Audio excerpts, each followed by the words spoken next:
Hey everyone, I hope you are doing well. Um, so Casey's out in Honduras. So let's get into it. We're going to be in Unit 17, Session 2. And in this session, we are in um, Zechariah, is what we're going to be in today. And, we're going to have our main point. Our main point that we want to get out of this session is a day is coming when God will win the victory for his people and reign over them forever. So that's what we're going to be talking about this week in our Sunday school lesson. So let's talk about the first point. That's going to be in Zechariah 13, verses 1 through 4. This first point is titled, "The Lord will cleanse his people's impurity." So the Lord will cleanse his people's impurity. So in this verse, it's talking about how the residents of Jerusalem, they were going to wash away the sins and impurity. Um, And in verse 2, it says, "On that day, this declaration of the Lord of armies, I will remove the names of the idols from the land, and they will no longer be remembered."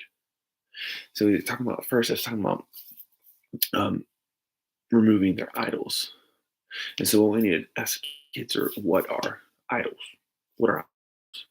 And I think this is a big point because a lot of times our students don't realize that they have idols in their own lives.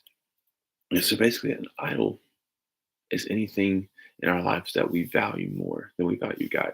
Are we spending, playing video games, listening to music, hanging out with friends, watching TV, playing sports? What are the things in our lives that we are valuing, spending time in the Word, praying, getting closer to God? What are those things? Because every one of us can have an idol in our lives if we are valuing um, a certain thing higher than God.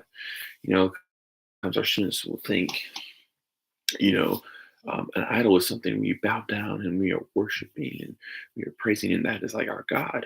Well, that's not always the case. An idol is just something that we are putting above the priority we have with our relationship with God. So I think it's important to understand that the students may have idols and that God is trying to cleanse us of those idols as well. And then the next thing I mentioned was prophets, false prophets. Um, God then cleanses of false teachings. We need to be aware of what is true. So we don't need to be looking to idols and be looking towards false teachers. God will cleanse the impurity of his people. So that's the first point. Second point is Zechariah 14, 1 through 7. The Lord will fight for his people's victory. And so this says, why does God often use the most challenging circumstances in our life to show us his strength? And that kind of resonated with me because a lot of times I think of that, like, why does God give so many challenges to us in our lives? And you might have a story you want to share here. I always tell the kids a story of a time when, my aunt passed away, or um, I had a younger cousin who was born with a hole in his chest, and a month later he died, and it was challenging. And we're like, God, why do these things happen? Why do you allow these challenges to come in our lives? It ultimately allows us to see the strength that God has, the power that God has, the goodness of God in those challenges. And we see that God still loves us, that God still fights for us, even in the midst of that, in the midst of a battle, in the midst of a tragedy. God is still fighting for you. He still loves you. And I think it's very important for us um, to get our students to understand that yeah, battles are going to come, hardships are going to come in our lives, but God still loves us. He still is there to fight for us. And it's there, he gives us these things to show us how much we really need him, how much we have to rely on him to get through those difficult times. So I think that's a big emphasis we need to take with point two is God just does that. He gives us these things, challenges in our lives to show us how much we truly need him.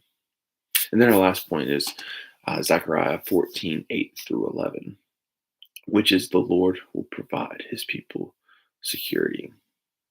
So in this, um, what does God want? He wants eternal security. You know, he wants protection. He wants to be with his people forever. You know, a lot of time we are seeking security, is seeking something that we can turn to.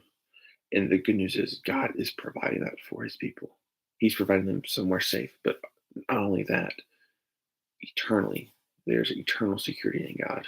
And for our students, this is the main thing is they are looking for answers. They're trying to turn to social media, turn to friends, turn to things in this world to fulfill that safety or security, and they get hurt time and time again.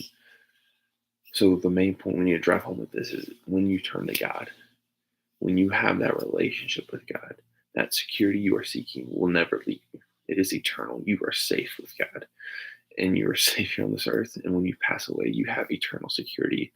You have eternal life with God forever. So I think that would be a great way to end this lesson, is letting the kids know they have eternal security with God if they choose to have a relationship with Him.